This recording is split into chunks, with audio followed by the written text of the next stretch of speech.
दुनिया में कितना भी बड़ा संकट आ जाए, भारत में कोई भूखा नहीं रहेगा। भंडार भरे हुए हैं हमारे, कोई चिंता की जरूरत नहीं है।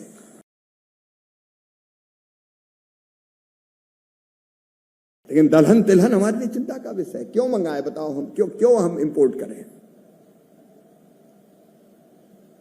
हमारे किसान में सामर्थ्य है, हमारे पास योजनाएं हैं।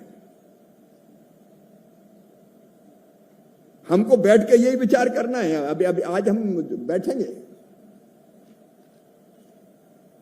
ग्रुप्स की बात पर 3 ग्रुप में बैठेंगे। उसमें दलहन तिलहन मिशन पर भी बात होगी, आत्मनिर्भरता कैसे। अलग अलग ग्रुप में बीच बीच में मैं भी बैठूंगा चुपचाप पीछे।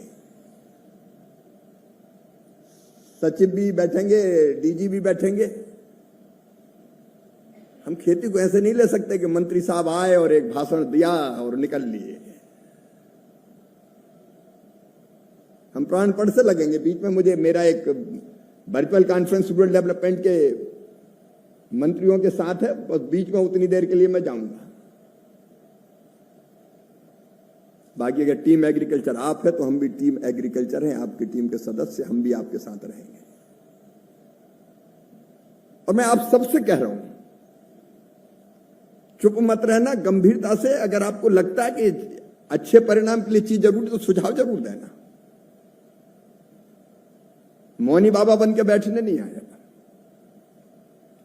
सार्थक योजना कैसे बने हमारी, मैं आपके टैलेंट को इस्तेमाल होते हुए देखना चाहता हूं। उसमें भी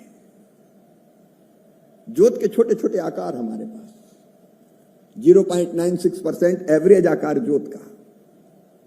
अब कम जमीन में खेती हम फायदे की कैसे करें हमारा किसान? इसलिए केवल अनाज की खेती नहीं, फूलों की खेती, फलों की खेती, सब्जियों की खेती, पशुपालन, बकरी पालन, मुर्गी पालन, मछली पालन,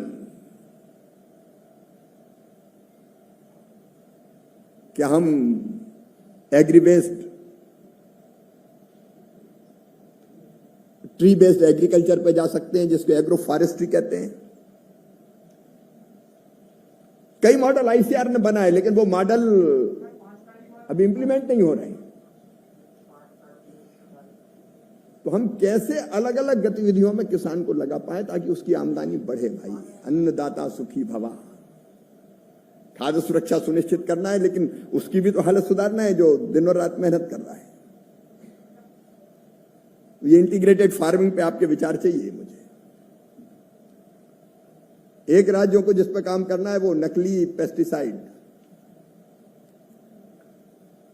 खाद और पेस्टिसाइड, अगर कोई नकली बेचता है तो पाप करता है, अपराध करता है। उसको छोड़ना नहीं है किसी भी कीमत पर। इसमें बड़ी भूमिका राज्यों की है। हम पहले भी मैंने कहा, पेस्टिसाइड एक्ट,